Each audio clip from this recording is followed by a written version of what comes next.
So we are thinking around what next needs to be done, right? And e-commerce in India was looking red hot. Most of the companies didn't really matter in what space they originated. Everyone got funded. I had a history of raising money in the past, so to me it looked even more easier that let's jump onto the e-commerce bandwagon, raise money and get going.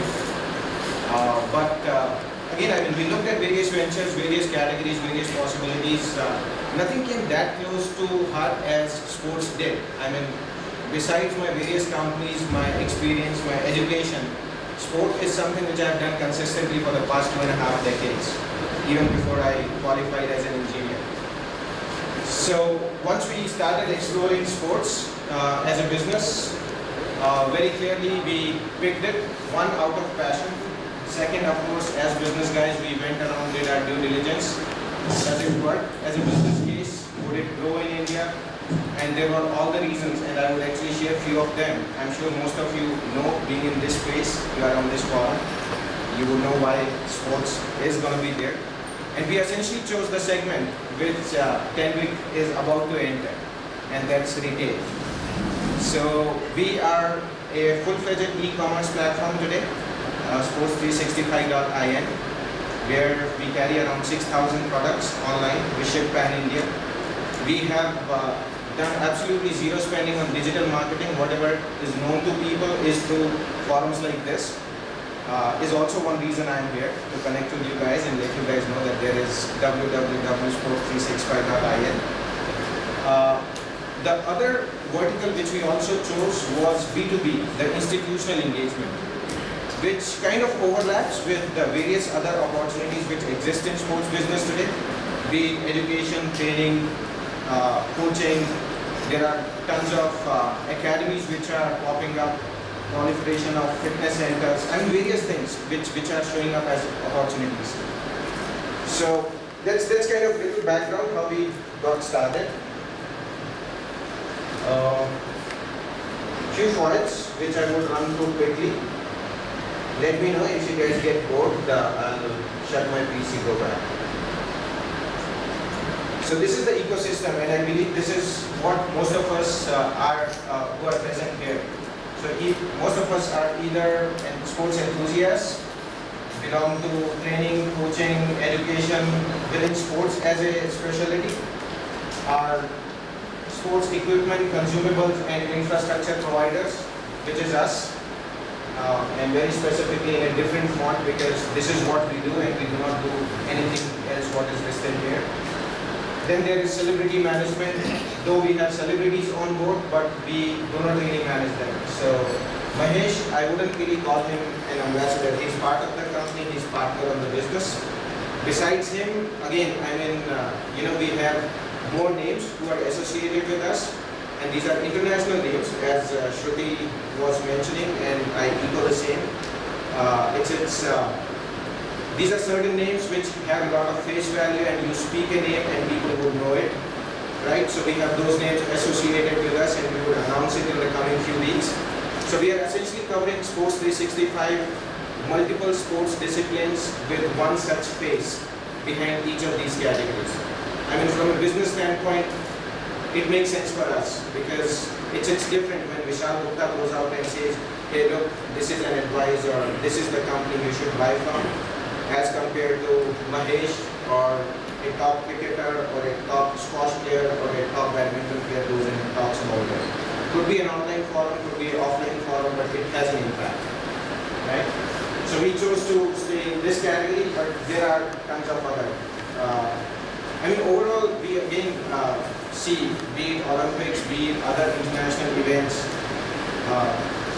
we don't really see nations doing any wars of it, right? I mean, it's be US, China, the way they show up after they win the medal, and you can see the pride on their face, when an athlete takes the medal off or a trophy off. And that's something which I would want our Indians to do, right? And that's our long-term purpose and vision of the company. I see people asking questions around visions and missions here. So yes, so our long-term vision is to build and foster the spirit of sport, right? And our bit, the way we can do it is by being by making sport accessible to the masses, be it providing technically viable and cost-effective sports infrastructure, equipments, consumables at your doorstep. So this is the philosophy and this is the segment which we chose. While we see there are many other friends who are worrying about education, training, building this as an integral part in the schools, programs and so on, I love it because that is how it has to go about, and only then I would have my market available wherein people would buy from me. Right? So it's all kind of interlinked, overlapping, and other categories definitely we don't touch. We stay at selling, plain vanilla selling. And it's the online business as well as the offline business, what we do. I mean, again, something linking to what Naveen was asking for, kickstart your business. So in my mind, it was more like, giving and sharing my experience and knowledge, whatever we learned over the past 1 year. So we are just 1 year old company today. And we have been gathering statistics on the ground from retail shops, from distributors, from various institutions, from builders, from schools, colleges, and how does it look like as compared to how it looked probably 10 years back or 15 years back when I was to get into sport and I was playing badminton in a open air court, right? I mean, that's not how you have to play badminton. People play tennis and learn tennis in India always on clay courts, and then all of a sudden they get exposed to synthetic courts. I mean, technique of playing on a clay court with a bigger swing versus on the synthetic court is very different, right? And we see now of late adoption in terms of building the right infrastructure, providing the right kind of equipment, enabling your athletes and sports person with technology is increasing. I wouldn't really say we are already there, but this awareness has started building, and we see a lot of traction around it over the past 3-4 years. And I have historical data, some statistical numbers from various reports. Believe in them so much. I would rather believe in the real hard facts from the people like you on the ground who are connected with sports talent. But yes, I mean, there are certain numbers which guide us and tell us that sports have been growing and it would continue to grow at an average growth rate of around 29%. When I say sports, it's the whole ecosystem. I mean, it's not only around sports equipment or infrastructure, say what we do. It's also about so many more people, students, individuals adopting sports, and only then I can deliver what I plan to deliver. So some of the numbers here, I mean, these are actually collected from very close network of ours. For example, residential properties. I still remember when I was buying my first apartment in Bangalore 30 years back. I went in and the guy would position the Italian marble and Jaguar fittings to be the selling point. And I did buy some more properties recently, and the first thing the guy would show me is the clubhouse.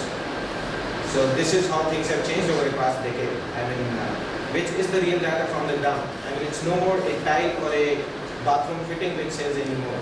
It is the clubhouse, it is the sports infrastructure, what a builder is ready to give, and which actually is a big decision maker from a consumer standpoint, that are you going to give me all this sports infrastructure, right? Proliferation of fitness centers, and you can see tons of them. Mr. Dhoni launching his new chain.